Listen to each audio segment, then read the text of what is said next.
Okay, I am in the kitchen making up some wellness shots for myself and Chad. I'm gonna make a little twist on some ones for the kids with some apple in them.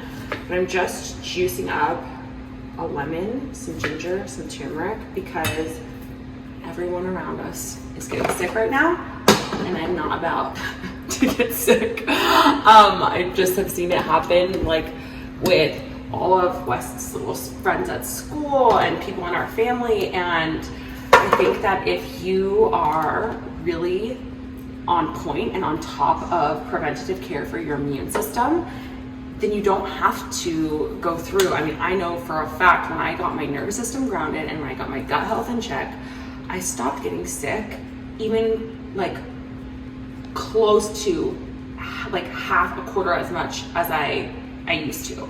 I rarely get sick these days, and I think that it's because of all of these things that I do to take preventative measures. So we're going to talk about that today. First, like I said, I'm juicing up some lemon, ginger, and turmeric, and those are just going to be little shots. And while that goes through the processor, the first piece of advice that I would have for you if you are somebody who is trying to either get over a cold or to prevent being sick right now as we transition seasons, the first thing I will say to you is get yourself grounded. Get grounded. That means grounding your nervous system and making sure that you are not in fight or flight mode all the time. People with higher levels of cortisol over a consistent amount of time are much more likely to get sick than people who have a grounded nervous system. So if you are a person who is stressed out all the time, you are much more likely to get sick. So what I would say to you is find some guided meditations, some breathing techniques, something that is going to consistently on a daily basis keep you feeling grounded and supported.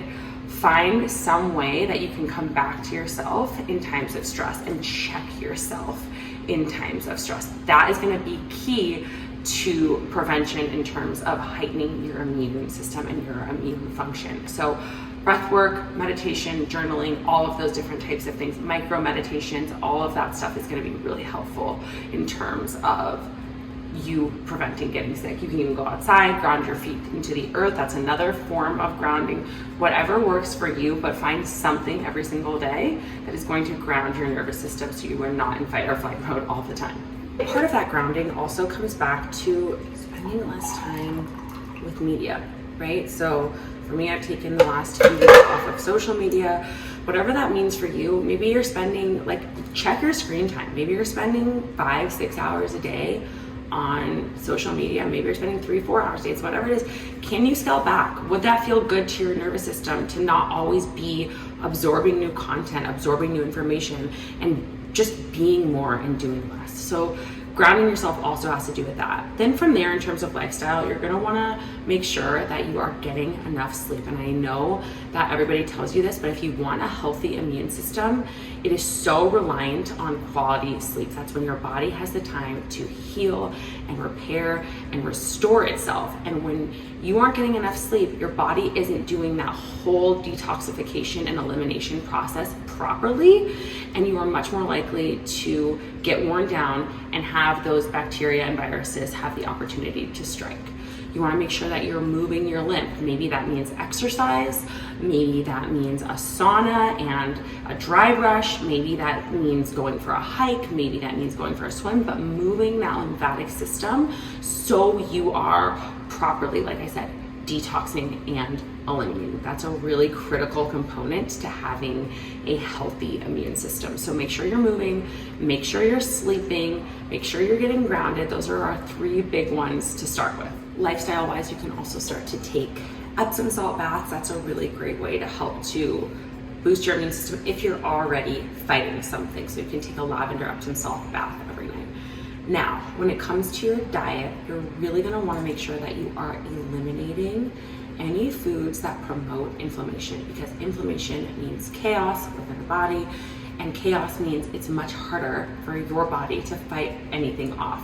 It's much harder for your body to take care of a virus quickly and rapidly than if your body was in a state of alkalinity, in a state of feeling grounded. And so You want to make sure you're eliminating anything processed, anything fried, really thriving on real whole foods, especially dairy. Dairy is one of the foods that, or food groups that really causes mucus production to ramp up. I know a lot of people will hear me when you say like, when you eat dairy, you kind of feel that like sticky, like like clogged feeling in your throat. That's because of inflammation, right? And so you want to be sure you're eliminating any sort of processed foods and then really enhancing warming, grounding foods. So what does that mean? Turmeric, ginger, those are warming, grounding foods. Stews, soups, anything that you feel like feels cozy and feels warming. Lots of different spices like cinnamon and cumin and cayenne, those things are all warming, right? And so we want warming, grounding, nourishing foods, things like sweet potatoes. You want to be sure you're eating the rainbow so that you're getting a variety of different antioxidants. So you're getting your greens, you're getting the oranges and purples from the carrots and the sweet potatoes, you're getting the reds from the peppers and the tomatoes, you're getting a variety of color, which means a variety of antioxidants in your diet. So when you're thinking about antiviral type foods, right? I mentioned ginger and turmeric, those are warm and grounding, are also antiviral. Things like parsley and cilantro are also antiviral. You want to make sure you're getting your vitamin C rich foods in, so think citrus, think tomatoes, all of those things that are rich in vitamin C that you could add to a bowl or a soup or a salad are really great to put into your diet when you are working on boosting your immune system. You also want to make sure that you are getting your vitamin A rich foods in, and so that includes things like liver, it includes things like fatty fish, it even includes things like grapefruit and spinach. So you can really go across the spectrum between fruits and vegetables and meats and seafoods with vitamin A rich foods, but vitamin A is going to help to boost your immune system, as is vitamin E.